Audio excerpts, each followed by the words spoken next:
Bienvenue dans nos previews saison 2024-2025. Vous voulez tout savoir sur l'année à venir? Construire votre nouvelle équipe sur NCAA 25, TTP est là pour vous.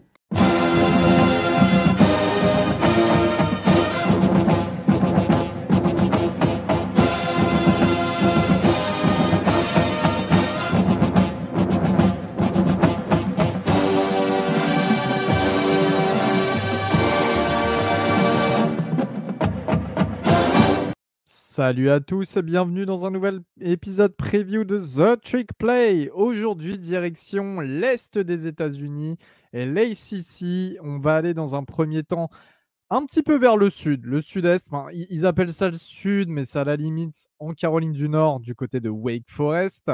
Et puis ensuite, on va remonter au nord, là vraiment au nord, du côté de Boston pour aller voir Boston College. Et oui, orientons-nous vers Wake Forest dans un premier temps. Wake Forest, vous connaissez, hein, ça fait partie un petit peu de ce delta là où il y a toutes les facs, Duke, North Carolina, NC State, etc. Ce grand hub d'université. Alors, Wake Forest, vous le connaissez, c'est un programme, des fois qu'il y a des hauts, des fois qu'il y a des bas, mais qui reste assez constant et intéressant. La saison dernière, c'était quand même pas terrible. 4 victoires pour 8 défaites et seulement une victoire pour 7 défaites en conférence. Des victoires face à Elon, donc une FCS, Vanderbilt, Old Dominion et Pittsburgh, de très peu en plus. Et des défaites face à Georgia Tech, 16-30, Virginia Tech, 13-30. Enfin, ça, c'est des équipes qui sont habituellement pas terribles quand même. Syracuse, et puis ensuite, on a les gros, hein, évidemment, Notre-Dame, NC State, Duke, Florida State. Le seul highlight à retenir, c'est ce presque upset contre Clemson. Clemson qui avait très mal joué et qui a finalement remporté ce match. Au niveau du coaching staff, et là c'est intéressant, eh bien c'est la 11e saison de Dave Clawson, hein, qui est là depuis très longtemps. Donc il garde le même defensive coordinator et le même offensive coordinator qui est arrivé avec lui à l'époque. Donc pareil, 11 saisons, hein, de même attaque. Au niveau des commits, la 52e classe du pays pour 21 joueurs. Un seul joueur 4 étoiles, c'est un receveur, Jeremiah Melvin, qui vient du cru, hein, parce qu'il est de Caroline du Nord. Et puis, on a quand même, c'est toujours important à noter, le 25e meilleur quarterback sur 247, Jeremy Eklinski. 25e, c'est bien, c'est quasiment border 4 étoiles, on n'est pas très loin, donc c'est toujours intéressant ce genre de QB. À noter que par exemple, hein, Sam Hartman était un haut 3 étoiles à l'époque quand il avait commit à Wake Forest avant l'année dernière de transférer à Notre-Dame. Au niveau de la classe de transfert, 101e classe, donc très très bas, hein, pour seulement 5 transferts. Mais il y en a un qui va nous intéresser, car vous le connaissez tous, c'est le quarterback Hank Bachmeier, qui était l'ancien 4 étoiles de 2019. 2019, c'est à peu près la QB de tous les QB qui ont été draftés cette année, hein, pour vous la faire en gros. Ancien joueur de Boise State et de Louisiana Tech, voilà. Gros espoir, qui a eu pas mal de blessures, ensuite qui n'a pas réussi à se réimposer, mais pendant longtemps, il était annoncé comme un potentiel quarterback du futur, et notamment au niveau professionnel. L'attaque. Donc, on retourne encore sur Bachmeier, parce qu'il devrait être le starter après le départ de Mitch Griffiths. Il a lancé la saison dernière du côté de Louisiana Tech 2058 yards, 10 touchdowns et 5 interceptions en 8 starts, donc c'est pas énormément de starts non plus. Voilà, on va voir ce que ça donne, parce que ça sera lui le titulaire de toute manière, il n'y a pas grand monde derrière. Nos postes running back, on a le meilleur running back de 2023-2024, Damon Claiborne, hein, qui est de retour et qui devrait former un bon duo avec Tate Kearney. Et au niveau des receveurs, c'est galère. 2 des 3 meilleurs receveurs ne sont plus là. Il y en a un qui a transféré à Nebraska et un autre à Indiana. Alors oui, Indiana, on fera la preview, on en parlera. Il y a le nouvel head coach Kurt Signetti qui est intéressant. Mais quand ton receveur il transfère à Indiana, c'est que vraiment ton programme, c'est quand même compliqué. Au niveau de la défense, on a le senior Jashin Davis qui est de retour après une grosse saison, 49 plaquages, 7,5 sacs, 2 passes défendues et 2 fumbles recouverts. Alors, ça me fait plaisir, ce genre de choses, parce que par exemple, un joueur de ce standing dans le CFB moderne là, qu'on connaît depuis 2 ans, on va dire, il pourrait s'inscrire facilement sur le portail des transferts et trouver preneur dans une meilleure équipe. Il l'a pas fait et ça, j'aime bien. Moi, j'aime bien ce genre de mecs qui sont dédiés, qui sont committed à leur équipe. Au niveau des DB, en fait, si je vous fais un résumé rapide hein, là, de l'effectif, c'est parce qu'il n'y a pas grand nom qui ressortent, à part Davis que je viens de citer. Il n'y a vraiment pas grand-chose. C'est un effectif assez pauvre quand même, on va pas se mentir. Au niveau des DB, les deux meilleurs, ils sont partis en NFL en plus. Donc, Kalen Carson, hein, qui a été drafté chez les Dallas Cowboys, je ne sais plus si c'était pas un 4e tour ou quelque chose comme ça, qui avait fait une très très bonne saison l'année dernière. Et il y en a un autre qui a transféré à Alabama. Voilà, Alabama. Hein. Les riches restent riches, même si Nick Saban n'est plus là. L'équipe, donc, qui est globalement très faible, malheureusement. J'espère que parmi vous, Français, il n'y a pas de fans de Wake Forest. Hein? Au niveau du calendrier, eh bien, ça démarre à la maison avec un match face à une FCS, North Carolina A&T. Ensuite, alors c'est un stretch de 4 matchs à domicile. Hein. Ensuite, on réceptionne Virginia, Ole Miss et Louisiana. Match compliqué, hein, notamment face à Ole Miss, bien évidemment. Déplacement chez les voisins de North Carolina State. Match à domicile face à Clemson. Déplacement à Yukon dans le Connecticut et à Stanford en Californie. Et c'est là où ça fait bizarre parce qu'ensuite, on réceptionne, enfin Wake Forest réceptionne California. Stanford et California sont en ACC maintenant. Oui, ça fait bizarre, en effet.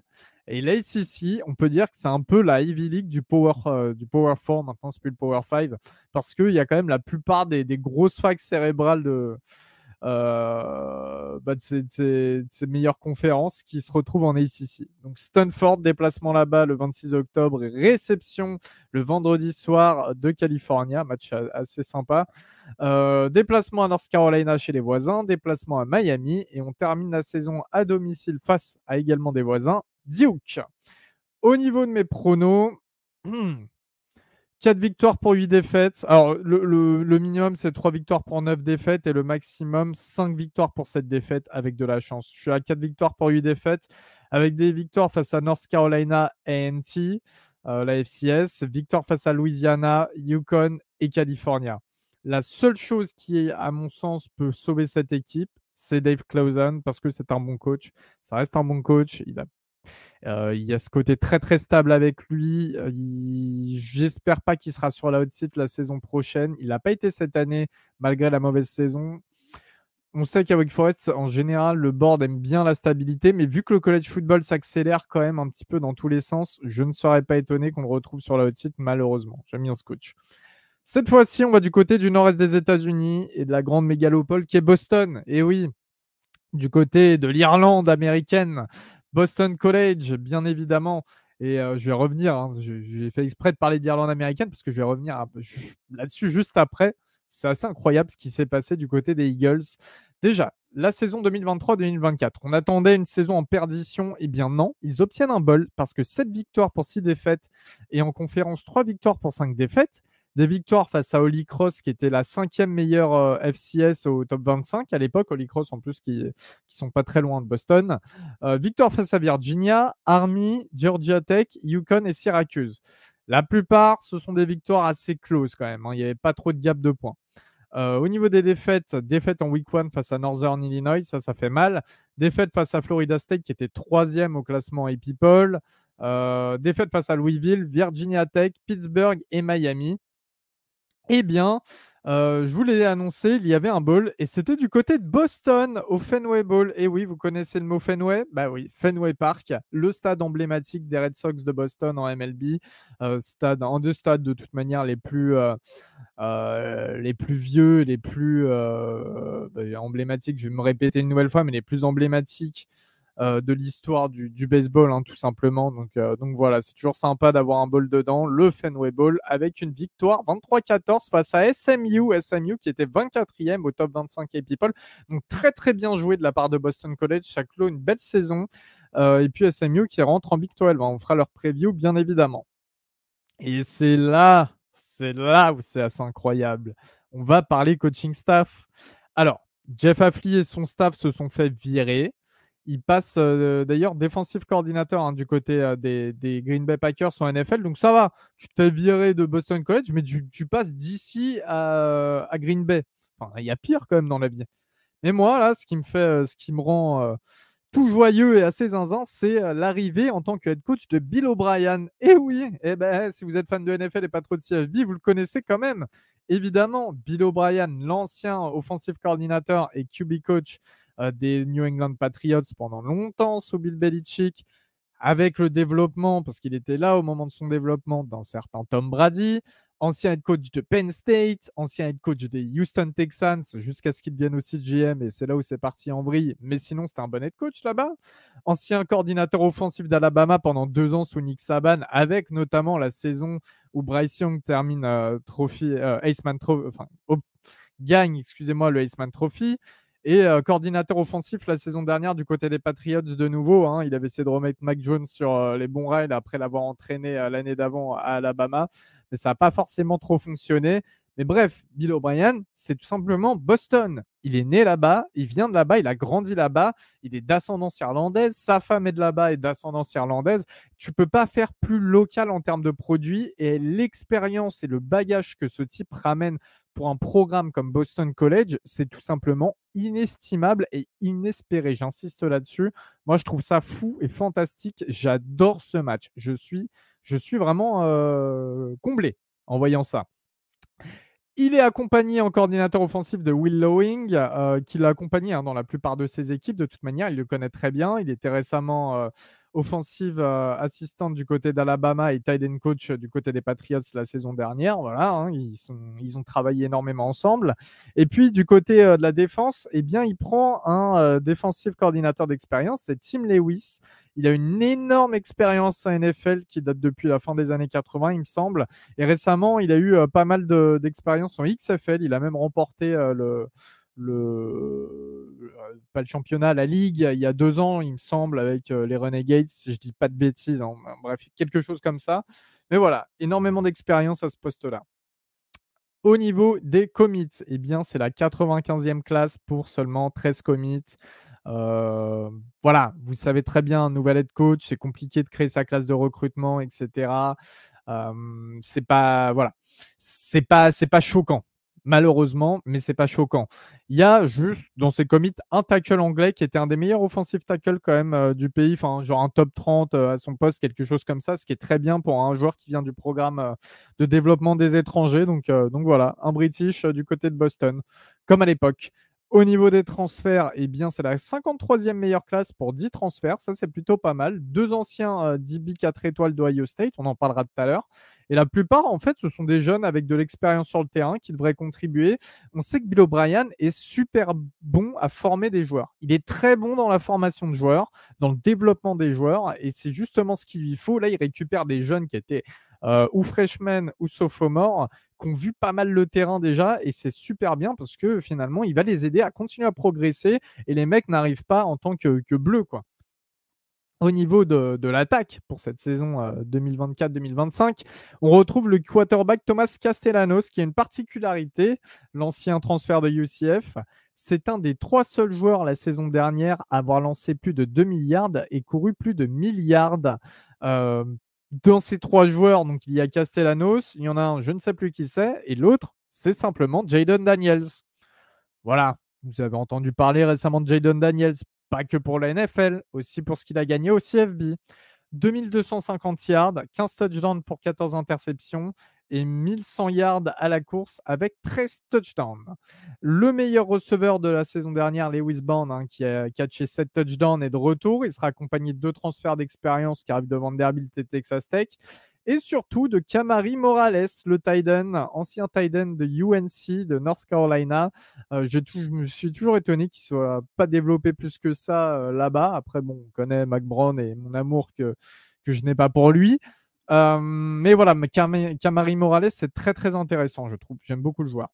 Il y aura un très bon duo de running back avec notamment Cairo Bichot, qui sort d'une saison à 780 yards et 8 touchdowns, et Treshaun Ward qui arrive de Kansas State après une saison à 650 yards et 2 touchdowns. Donc très complète cette room, sachant qu'en plus la O-line va être intéressante. Alors on a eu 2 gros départs, les 2 guards principaux, donc Christian Mahogany que vous connaissez tous, pareil, qui avait eu pas mal de blessures, etc., mais qui faisait partie de ces prospects très intéressants pour la draft.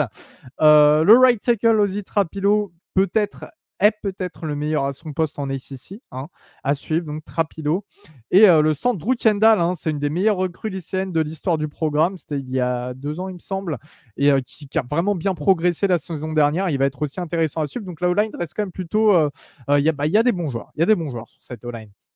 La défense, eh bien, la D-line reste correcte. Voilà, c'est la même que l'année dernière. Elle était sans plus ni moins. Donc, bon, au moins, il y a de la longévité. Le post linebacker, ça reste quand même un bon point d'interrogation. Il y a eu pas mal de blessures et puis il y a eu l'absence pendant un an pour des raisons non révélées de Bryce Steele, hein, qui est de retour, mais qui va apporter un vent de fraîcheur parce qu'il avait fait une bonne saison 2022-2023. La DB Room, ça reste la plus intéressante. Il y aura pas mal de compétitions. On a l'ancien safety d'Ohio State, Martinez, qui vient s'ajouter dedans. On a l'ancien cornerback d'Ohio State, Ryan Turner, et l'autre cornerback de Georgia State, cette fois-ci, Bryce Brown, qui devrait devenir les starters. Bryce Brown, il sort de 4 saisons. Alors, 4 saisons cumulées à 23 passes défendues et 5 interceptions. Voilà, quelques playmakers, ça peut être pas mal. En tout cas, moi, mon avis, c'est qu'une équipe avec un nouvel coach du cru comme Bill O'Brien, qui a une expérience inestimable, enfin, moi, ça va m'intéresser en fait là pour les 2 prochaines années. Je ne vais pas attendre O'Brien sur sa première année, évidemment, mais sur les 2, 3 prochaines années, lui qui sait développer, qui sait former des joueurs, ça peut être top de chez top. Faut regarder Boston College. Il faut vraiment s'intéresser à Boston College. Au niveau du calendrier, eh bien, bon, ça démarre compliqué parce que le 3 septembre, à l'extérieur, match face à Florida State. Voilà. Ensuite, ensuite réception de Duquesne, hein, FCS. Déplacement à Missouri, là aussi c'est compliqué. Réception de Michigan State et de Western Kentucky. Déplacement à Virginia et à Virginia Tech. Réception de Louisville et de Syracuse. Puis déplacement à SMU, hein, donc à Dallas. Réception de North Carolina et de Pittsburgh. Moi, j'ai un prono. J'ai un prono et je vais clairement prendre le minimum. En fait, je dirais que, ouais, au minimum, tu as 5 victoires pour cette défaite. Et au maximum, tu es à l'inverse. Tu as 7 victoires pour cette défaite. Pour 6 défaites, excusez-moi. Je m'explique. Duquesne, tu es censé gagner.